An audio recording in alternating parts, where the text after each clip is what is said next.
It's Wednesday, and that means it's Midweek News Day. This is episode 59 for January 17th, 2024.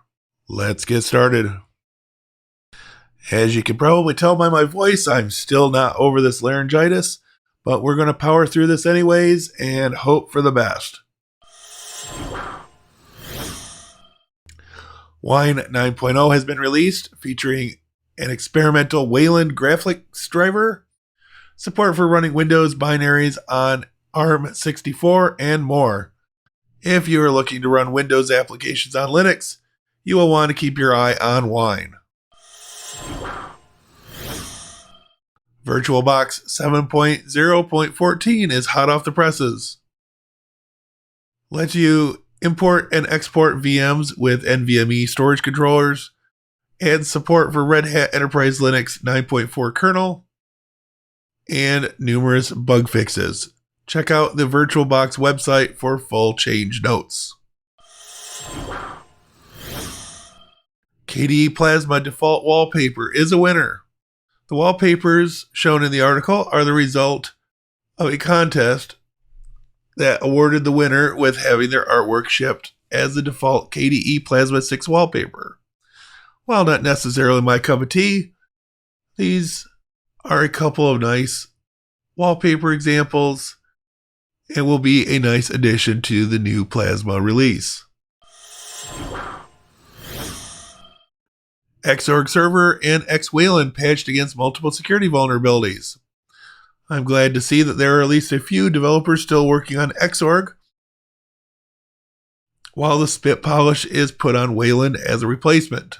There are several CVEs listed in the article that you may want to at least take a look at to see if any of them would impact your environment. Linux Mint 21.3 has landed with Cinnamon 6.0 desktop. Some new features. This version is supported until 2027. Hypnotics, the TV viewer app, now has a tighter integration with YT-DLP. Warpinator can now manually connect to other devices by entering IP addresses or scanning a QR code. The Cinnamon 6.0 desktop features an add-on category called Spices, which allows you to further customize your user experience in Cinnamon. Experimental support for Xwayland, with full support expected not before 2026, and new wallpapers submitted by the community. In my initial testing, this version installs without issue on Proxmox 8.1. Microsoft is working on a fix for the Windows 10 0x800700643 errors. Microsoft has acknowledged that they screwed the pooch on this recent update and are working on a fix. They had previously made suggestions about a manual intervention for this issue. When installing KB 5034441 from this month's Patch Tuesday on systems with a Windows recovery environment partition that's too small, the update will fail and mistakenly show the generic error install failure message instead of the correct CBSE insufficient disk space error. About half the Windows 10 machines at the library were hit with this error. Gnome 45.3 released to allow sharing of WPA3 networks with QR codes. 45.3 also includes a new version of Mutter Window and Compositing Manager. It improves Xwayland client support along with other new minor features and improvements. The Cosmic Desktop announces roadmap to alpha release. The official word is that it will be available when it's ready. Some pieces that are being worked on right now include Cosmic Terminal, Cosmic Render, a new screenshot tool, tiling and floating, and automatic updates. Check out the article for a screenshot gallery of their current work. Whenever Cosmic does release, it's going to be an exciting time for desktop Linux. GearLever, a utility to manage app images. For those who haven't followed, app images are self-contained universal Linux packages that can be executed by simply enabling a checkbox called Executable as Program.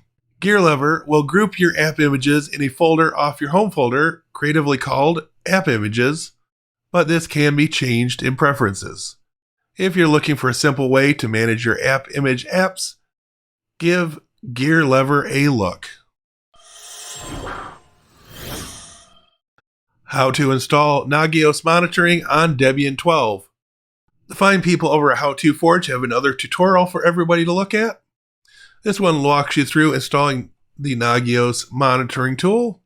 If you're new to Linux or just looking to up your game when it comes to installing server applications, these How2Forge tutorials are a good place to go to really get your hands dirty. I also highly recommend their Perfect Server series of tutorials. Ubuntu 24.04 LTS will get 12 years of updates. Well, that statement comes with a few caveats.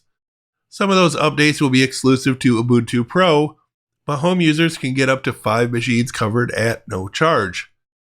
If you do not opt for Ubuntu Pro, you will get the standard 5 years of updates until 2029.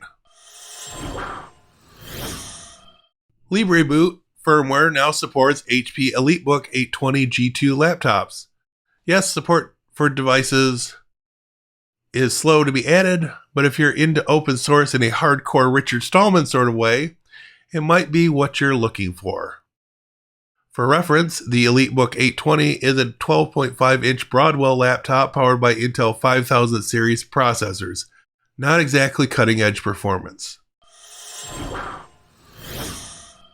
OpenWRT developers consider launching their first hardware design. Some of you may have run OpenWRT on an old Linksys router back in the day to turn a $50 device into something that resembled one costing hundreds of dollars more. Yes, OpenWRT has been around for almost 20 years. Their first device, still in the planning stages, is rumored to be called OpenWRT1/AP24.xy. They would like to be under $100 for this device. They are working with MediaTek and Banana Pi to plan, produce, and ultimately sell the device, and you can find project announcement details in the article. Pipewire camera support is coming to OBS Studio for Linux desktops. The new feature was merged into the master branch of OBS Studio in the past few days.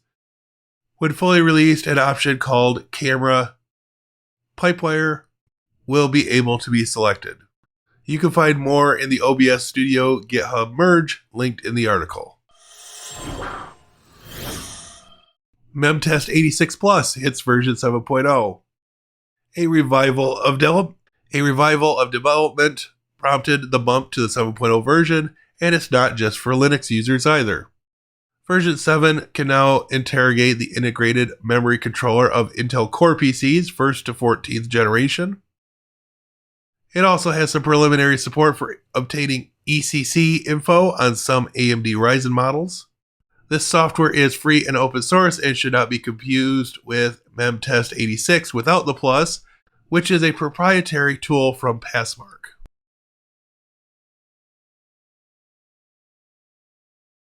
A few notable recent software releases. Mozilla Thunderbird hit version 115.6.1 on the 8th of January. Trillium Notes recently hit version 0.62.5 with a beta of 0.63 released in the past few days. Monarca Backup hit version 5.0.2 on January 8th. And Open Media Vault on the 15th released version 6.9.12 stable, along with a release candidate for 7.0-24 with a final release date still to be determined. And that, my friends, will bring us to the end of Midweek News episode 39. Let me know down in the comment section which article piqued your interest the most, and I will see you soon in another video. Have a great day.